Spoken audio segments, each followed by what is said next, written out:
오늘 말씀은 본문 누가복음 23장 34절의 말씀입니다. 34절만 한 번 더 봉독해 드리겠습니다. 이에 예수께서 이르시되 아버지 저들을 사하여 주옵소서 자기들이 하는 것을 알지 못함이니이다 하시더라. 그들이 그의 옷을 나누어 제비 뽑을세. 아멘. 여러분, 사랑은 내리사랑이라는 말이 있습니다. 부모가 사람이 출가해서 자녀를 낳으면 부모에 대한 사랑보다는 아무래도 자기가 낳은 자녀에 대한 사랑이 더 커집니다. 그래서 부모가 원하는 것이 있고 자녀가 원하는 것이 있을 때 우리는 둘 다 하고 싶어 하지만 그것이 똑같은 시기에 똑같은 것들을 원하게 되는데 나의 재원이 한정이 되어 있으면 아무래도 자식한테 그것을 하게 되는 경우가 너무나 많이 있습니다.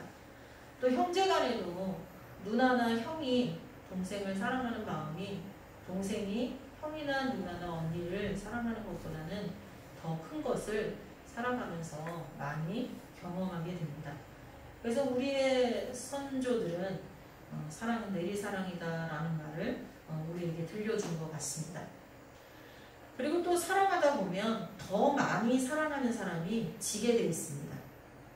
더 많이 사랑하는 사람이 희생하게 되어 있습니다. 아마 여러분도 살아오면서 많이 경험을 했을 것입니다.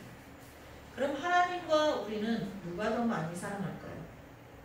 여러분이 하나님을 더 많이 사랑하십니까?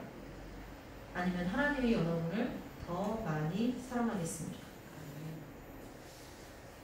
하나님은 우리가 하나님을 사랑하는 것과는 같은 저울에 달 수도 없을 만큼 우리를 사랑하십니다. 아멘.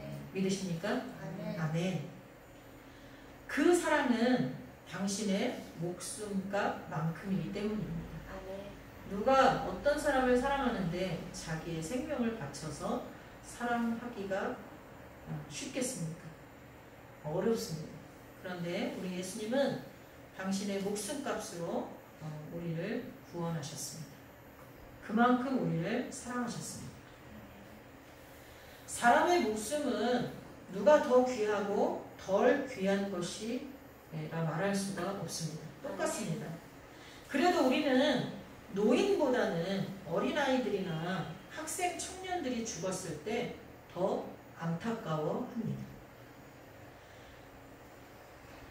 또한 많은 사람들의 존경을 한 몸에 받고 있는 사람이 죽었을 때 큰 별이 졌다 라고 하면서 유독이 더 애석해 합니다.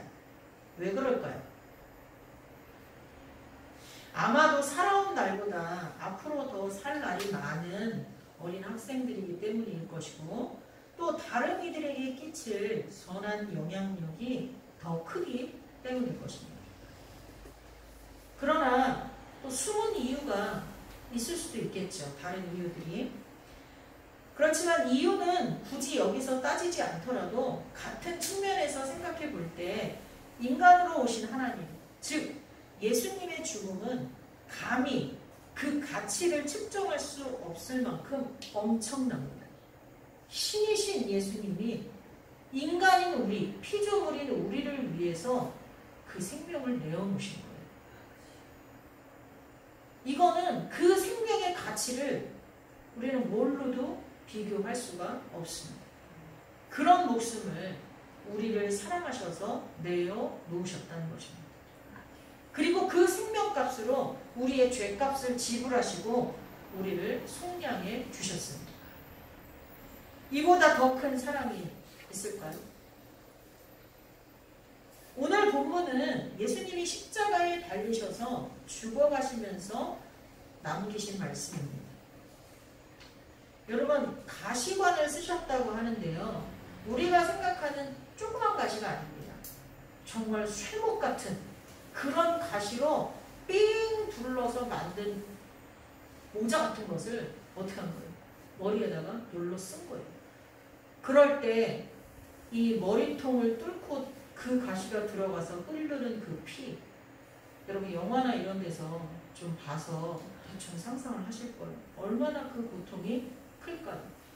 손톱에 가시 하나만 티끄만 눈에 보이지도 않을 돋보기를 갖다 대야지만 불꽃 보이는 그런 가시에 찔려도 엄청나게 아리고 쓰리고 신경이 쓰이는데 쇠목 같은 그것도 한 군데 찔린 게 아니라 그걸로 만든 관을 갖다가 머리에다가 눌러 썼다는 건 엄청난 고통일 것입니다.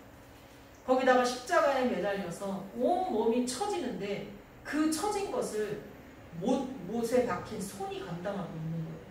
몸이 축 처지잖아요.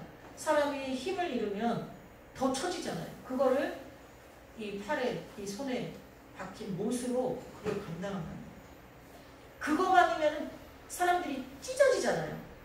이 손에 그 못에 견디지 못하고 이 손이 찢어질 거 아니에요. 그렇기 때문에 또 묶죠. 찢어지지 않도록. 거기다가 로마 병사가 창으로 찔려서 그것이 심장으로 직결돼서 옆구리에서 심장으로 가서 심장이 터져서 나중에는 죽게 되시죠. 그러한 극심한 고통 속에서 그를 그렇게 매달고 채찍질하고 십자가에 못 박은 저들을 원망하거나 분노하지 않았습니다. 아니, 저 같으면 나를 그렇게 고통 주는 로마 병사보다 나를 배신한 제자들이 훨씬 더 미울 것 같습니다. 원망스러울 것 같습니다. 근데 주님은 한마디도 하지 않으셨습니다.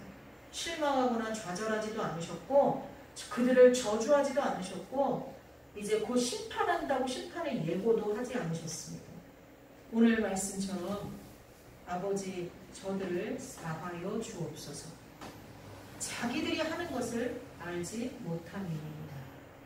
이렇게 용서를 선포하십니다. 우리를 향한 예수님의 사랑은 이렇게 용서부터 시작됩니다.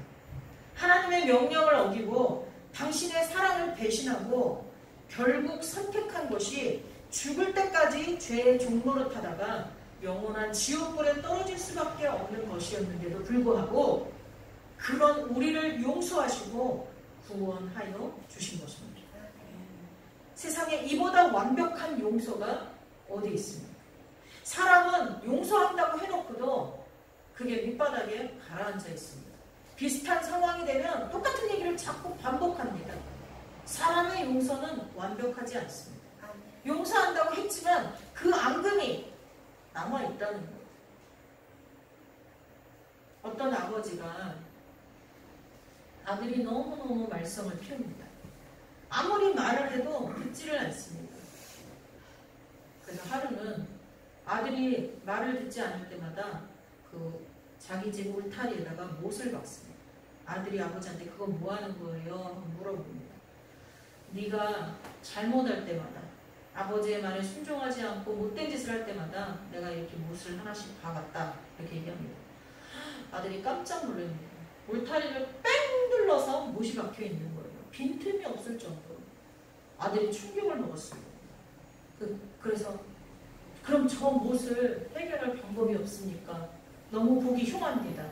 그래, 그러면 네가 잘못된 것을 회개하고 올바로 그것을 고칠 때마다 못을 하나씩 빼주마. 아들은 그때부터 작정을 하고 열심을 다해서 아버지 말에 순종하고 잘못했던 모든 것들을 하나씩 회개하기 시작합니다. 아빠는 그럴 때마다 못을 하나씩 빼요. 여러분, 그러고 났는데 어떤 결과가 빚어졌겠습니까? 못 잡으면 그대로 다 남아있다는 거예요. 너무 흉한 거예요. 여러분, 사람이 아무리 용서를 한다고 해도 그 자국과 앙금은 남아있게 되어 있습니다. 그런데 하나님의 용서는 그렇지가 않습니다. 그나마 우리가 성경에서 발견하게 되는 훌륭한 용서가 몇 가지 있습니다. 여러분, 가장 기억에 나는 훌륭한 용서가 뭘까요?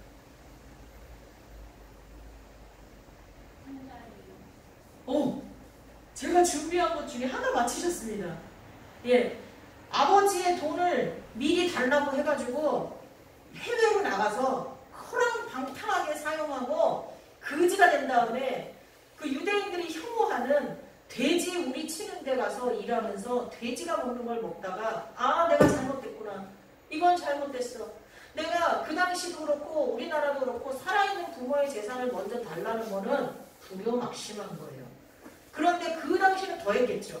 근데 그 부모의 재산을 미리 달라는 것도 큰 불효인데 그걸 가지고 가서 무슨 사업을 하고 일을 해서 잘 남겨가지고 갖고 와서 아버지한테 이렇게 막 이렇게 아버지가 주신 걸로 이렇게 했어요. 이것도 아니고 기생들과 허랑방탕하게 쓰고 돈을 뿌려가면서 친구들을 사귀고 그러니 돈 다 떨어지고 나니까 친구들 하나도 없죠.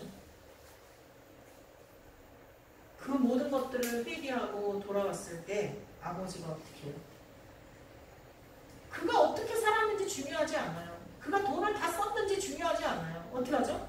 무조건 아들을 얼싸안습니다. 그리고 아들을 씻기고 금가락지를 끼우고 좋은 옷을 입히고 잔치를 벌입니다. 여러분 그런 아들, 그런 자식이 여러분 있다면 용서가 쉽겠습니까? 없는 자식 취급할지도 모릅니다. 아니 요즘에 그러죠. 너 내 구조에서 파낸다 뭐 이러잖아요. 근데 이 아버지는 그 아들을 품고 용서합니다. 그리고 구약에서는 어떤 용서가 있었죠? 이건 신약에 나오는 거고. 우리 성도님들 성경 참 많이 읽으시네요. 요셉의 용서가 있죠. 요셉은 야곱의 11번째 아들입니다. 가장 사랑했던 부인이 4명이 있었잖아요. 근데 그 중에서 가장 사랑했던 라헬이라는 부인에게서 난 2 아들 중에 첫 번째 아들이 요셉입니다. 애굽의 국무총리가 됐죠. 그 아들을 야곱이 너무너무 사랑하니까 차별을 한 거죠. 부모가 자식을 차별해서 대하면 사실은 가정에 분란이 오게 되어 있습니다. 어느 가정이나 마찬가지예요. 근데 이 요셉이 너무나 이 야곱이 요셉을 너무나 편애했어요. 그러다 보니까 형들이 질투를 했겠죠. 그것도 한 어머니 밑에서 난 자식도 아니고 어머니들이 다르니까 얼마나 더 서로 아웅다웅 했겠습니까? 결국은 그것이 어떤 사건까지 벌어지냐면 형제들이 요셉을 죽이려고 하는 일까지 벌어지게 됩니다. 형들이 양을 치러 갔는데 아버지가 도시락을 싸주며 형들에게 어떻게든지 가보라고 하니까 이 아버지 말을 잘 들었던 요셉이 형들을 찾아 나섰다가 형들이 거기에서 이동을 해서 없었어요. 그러면 돌아와도 되는데 이 요셉은 끝까지 그 형들이 있는 데까지 무럭무럭 찾아가서 아버지가 말씀하신 것을 순종하죠. 그런데 그 대가는 뭐예요? 아버지 말씀에 순종했는데 그 결과는 형들로부터 살해 위협을 받고 그러다가 결국은 언어도 낯선 애굽 땅으로 노예로 팔려가게 됩니다. 거기서 가진 고생을 하죠. 성경은 간단하게 요약되어 있지만 우리가 그 삶을 상상해보면 말도 통하지 않는 것이죠. 그것도 신분이 높은 신분도 아니고 완전 종의 신분으로 노예의 신분으로 얼마나 힘들었겠습니까?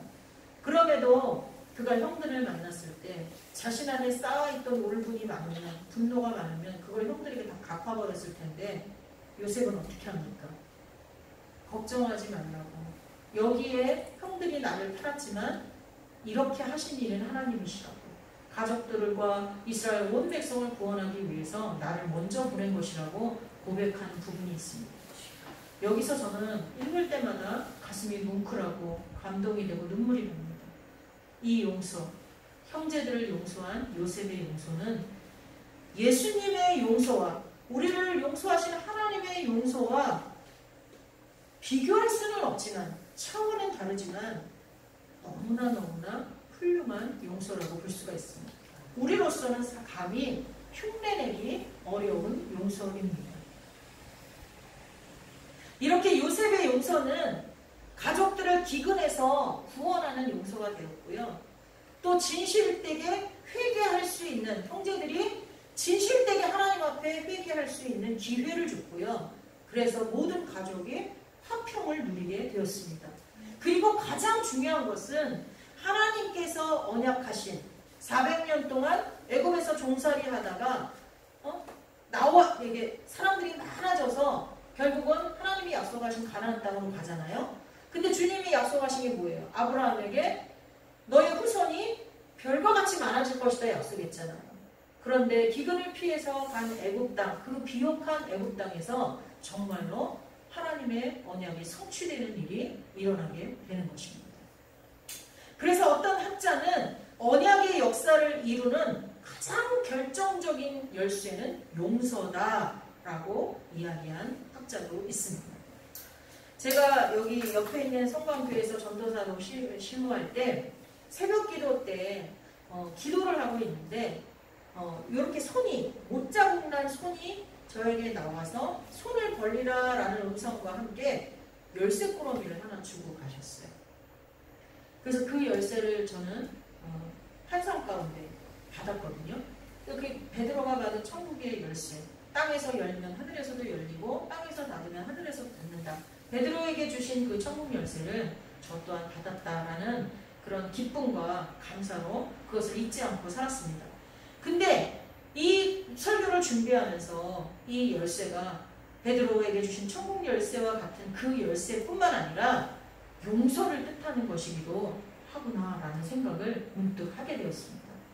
나의 삶에서 나를 힘들게 하고 어렵게 하는 모든 사람들을 용서할 수 있는 그런 은혜가 있기를, 그래서 이 열쇠를 잘 사용할 수 있기를 기도해 보았습니다.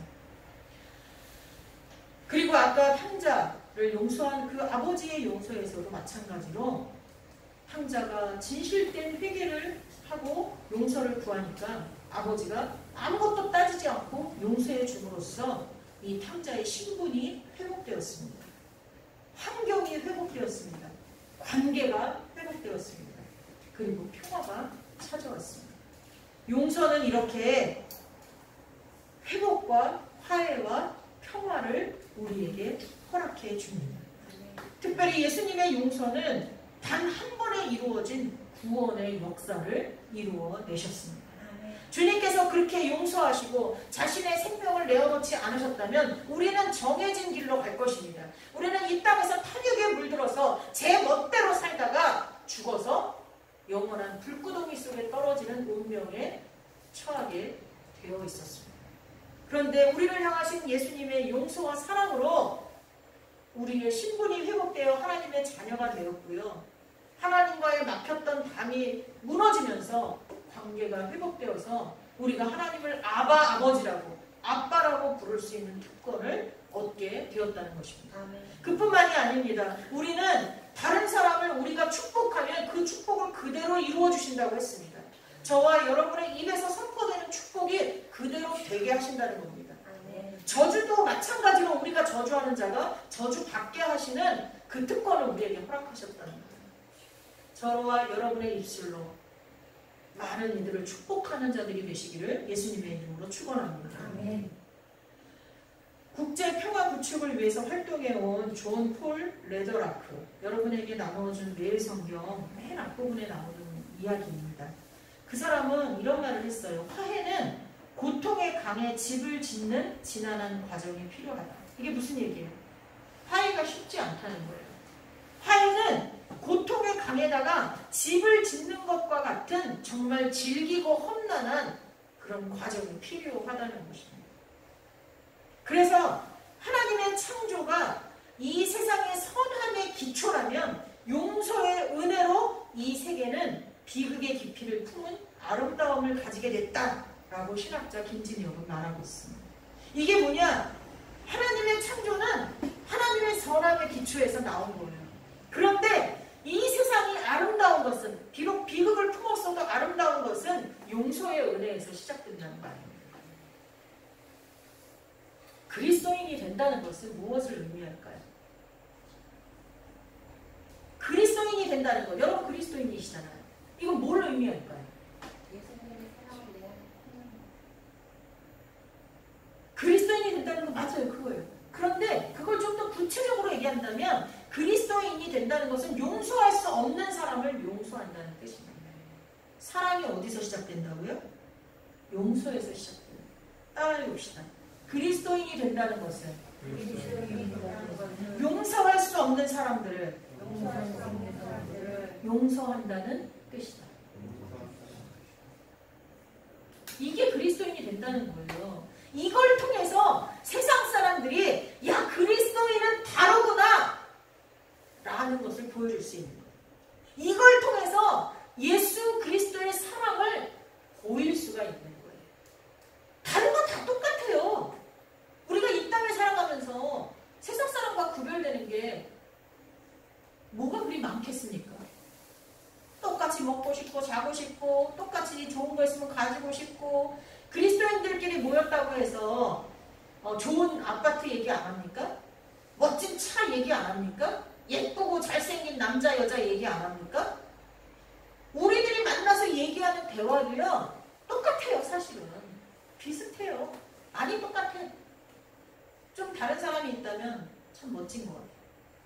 근데 진짜 그리스도인이 세상 사람과 다른 건 용서할 수 없는 사람을 용서한다는 것입니다. 그것은 하나님께서 친히 우리의 용서할 수 없는 부분을 용서하셨기 때문이에요. 아멘이십니까? 네. 반대로 역으로 용서할 수 없는 사람을 용서하는 것이 사랑이라고 우리가 알았으니까 C.S. 루이스의 권고대로 실패할 때마다 우리는 용서를 구하고 다시 일어나서 거듭 시도해야 한다는 것도 알아야 할 것입니다. 내가 남을 용서하는 것과 같이 나도 누군가의 용서를 받기 위해서 실패하고 또 실패해도 다시 일어나서 용서를 구할 수 있는 용기도 가져야 합니다. 그것은 용서를 가장 열심히 공부하고 실천하신 우리 주 예수님께서 우리를 향해 보여주신 용서의 사랑이기 때문입니다.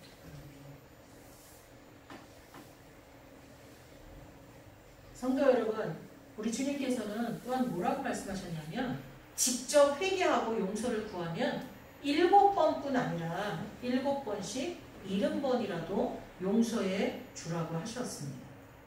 여러분, 누군가를 똑같은 잘못을 계속하는 사람을 여러분 몇 번까지 용서하실 수 있겠습니까?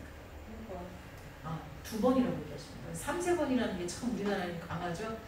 가위바위보를 해도 3세판이야? 이러고, 그쵸? 2번까지. 근데 그거는 세상의 가치입니다. 우리는 몇 번? 7번씩 70번이라도 그랬으니까 최소한 요거만큼은. 그럼 몇 번이에요? 490번이죠. 여기까지는 용서해야 해요. 근데 우리가 490번 용서할 사람이 있겠습니까?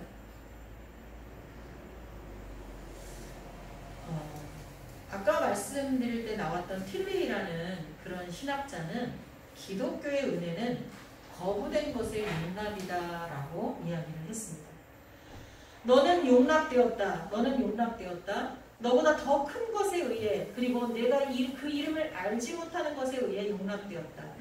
지금은 그 이름을 묻지 말라. 아마도 훗날 너는 그 이름을 알게 될 것이다. 지금은 아무것도 하려고 하지 말라. 아마도 훗날 더 많은 것을 하게 될 것이다. 아무것도 구하지 말라. 아무것도 이행하려고 하지 말라. 아무것도 의도하지 말라. 그저 내가 용납되었다는 사실만 받아들이라. 이것은 은혜다. 여러분, 제가요 상담을 할 때 가장 성공했던 상담이 몇 개 있습니다. 그때가 언제인 줄 아십니까? 잘했어. 그거면 충분해. 너 최선을 다했잖아. 이렇게 말했을 때입니다. 이거는 백발백중 성공입니다. 설사 그 사람이 잘못했어도요, 저의 그 말 한마디가 그 사람에게 힘이 되고요, 그리고 스스로 자신이 잘못한 거는 스스로 고백합니다. 그러면서 정말 목 자국까지 남지 않는 완벽한 용서가 되는 것을 경험한 적이 있습니다. 예수님의 용서가 완벽한 것은 바로 이 용납이에요. 더 큰 것, 더 높은 것, 더 넓은 것에 의해서 용납되었을 때 사람들은 그 안에서 참된 평화를 누릴 수가 있게 되는 것이죠. 예수님의 용납이 바로 그것입니다. 우리는 오랫동안 1등만 중요하게 여기는 시대에 살았습니다. 근데 요즘은 많이 달라졌어요. 올림픽에서도 1등만 이렇게 하지 않고 은메달, 동메달도 다 인정해주는 그런 문화로 가고 있습니다. 그건 정말 잘 된 것 같아요. 앞으로 더 그렇게 갔으면 좋겠습니다. 우리가 상처난 많은 영혼들을 용납할 수 있는, 용서할 수 있는 그런 자들이 되어야겠습니다. 그런데 그런 자들이 그냥 되는 게 아닙니다. 여러분, 주기도문에 보면 우리가 우리에게 죄 지은 모든 사람을 사하여 준 것 같이 우리 죄를 사하여 주옵소서, 이렇게 기도하라고 주님 가르쳐 줬어요. 그러면 이 기도문에 따르면 내가 먼저 누군가를 용서해줘야 나도 주님 앞에 용서를 받는다는 뜻입니다. 근데 여러분, 내 힘으로 도저히 용서할 수 없을 것 같은 사람을 용서하기가 쉽습니까? 적어도 내 이성이 이 정도는 용서해 줄 수 있어. 그런 사람은 용서하지만 내 이성이 도대체 이해할 수 없고 용납할 수 없는 사람을 용서하기란 어려운 일입니다. 근데 여기서 말씀하는 거는 그런 사람을 용서해 주는 걸 말하고 있어요. 이거는 우리 힘으로 될 수 있는 것이 아닙니다. 이거는 완전히 온전한 용서를 받은 사람이 그 안에 계신 예수님의 힘으로 용서할 수 있는 것입니다.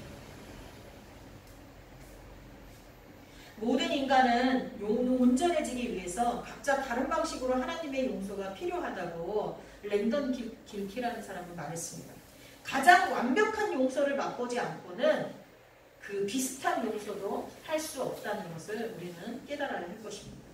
그래서 저와 여러분 모두가 하나님의 용서를 경험할 수 있기를 바랍니다. 하나님의 용서는 당신 아들의 생명과 우리의 생명을 맞바꾼 것이고 그렇게 하여서 우리의 죄를 사하시고 구원하신 것입니다. 잊지 마시기 바랍니다. 생명과 바꾼 것입니다. 때문에 하나님의 용서는 완벽합니다. 미가서 7장 19절에 보면 그럼에도 불구하고 그 완벽한 용서에도 불구하고 하나님은 우리의 죄를 발로 밟으시고 그것도 모자라 깊은 바다에 던져버리시겠다고 말씀합니다. 그리고 다시는 기억하지 않으신다고 말씀하십니다. 그와 같은 완벽한 용서를 체험하시고 저와 여러분도 그리스도인으로서 도저히 용서할 수 없을 것 같은 사람도 용서할 수 있는 은혜가 충만하기를 예수님의 이름으로 축복합니다. 기도하겠습니다. 사랑의 하나님 감사합니다. 우리를 불러 하나님의 자녀가 되게 하시고 그리스도인이 되게 하신 것을 진심으로 감사드립니다.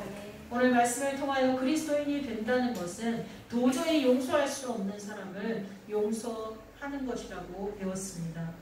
그 사람, 그 용서는 예수님으로부터 시작되었다는 것도 또한 알게 되었습니다. 주님, 예수님을 닮은 그 용서를 우리도 이 땅에서 실천할 수 있도록 도와주옵소서.